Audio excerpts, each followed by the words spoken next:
ഉമ്മയുടെ പഴയൊരു ഡയറി കിട്ടി. ഉമ്മയുടെ പഴയൊരു ഡയറി 1992 ഡയറിയാണ്. അപ്പൊ അദ്ദേഹം പറയാണ്, ഞാൻ ആ ഡയറി ഇങ്ങനെ വായിച്ചു. ഇപ്പൊ ഉമ്മ എഴുതിയിരിക്കുകയാണ്, ഡേറ്റും ദിവസമൊക്കെ പറഞ്ഞ് ഉമ്മ എഴുതിയിരിക്കുകയാണ്. അന്നൊരു തിങ്കളാഴ്ചയായിരുന്നു. അന്ന് തിങ്കളാഴ്ച രാത്രി 12 മണിയോടുകൂടി എന്നെ ഹോസ്പിറ്റലിലേക്ക് കൊണ്ടുപോയി. 3 മണിയോടുകൂടി ഞാൻ പ്രസവിച്ചു. പക്ഷെ അല്പസമയം കഴിഞ്ഞപ്പോൾ കുഞ്ഞ് മരിച്ചുപോയി. അങ്ങനെ കുഞ്ഞിനെ കൊണ്ട് അടക്കി. ഉമ്മ ഇടക്കിടക്ക് ഈ സംഭവം ഇങ്ങനെ ഇരുന്ന് പറയും.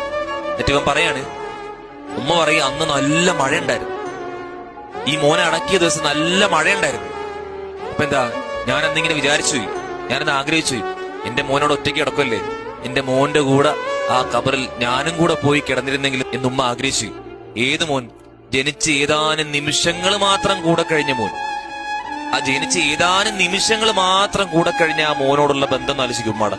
15ഉം 16ഉം വയസ്സുള്ള നിങ്ങളോടുള്ള ഇത്രയും വർഷം നിങ്ങളോടുള്ള ബന്ധം, ഇത്രയും വർഷം നിങ്ങളെ പരിലാളിച്ചത്, ഇത്രയും വർഷം നിങ്ങളെ സ്നേഹിച്ചത്, ഇത്രയും വർഷം നിങ്ങളെ പൊന്നുപോലെ നോക്കിയത്, ആ ബന്ധം എത്ര വലുതായിരിക്കും. അപ്പൊ നമ്മളൊക്കെ വിട പറഞ്ഞാൽ അവരുടെ വിഷമം എത്രയായിരിക്കും. അപ്പൊ ആ ബന്ധം വളരെ വലുതാണ്. ചെറിയ നിമിഷങ്ങൾ മാത്രം ചെലവഴിച്ചപ്പോൾ ആ മോനോട് ഇത്ര ബന്ധം ഉണ്ടായെങ്കിൽ അതിനേക്കാൾ എത്രയോ മടങ്ങ് വലുതായിരിക്കും നമ്മളോടുള്ള ബന്ധം. അതുകൊണ്ട് അവരുടെ മനസ്സ്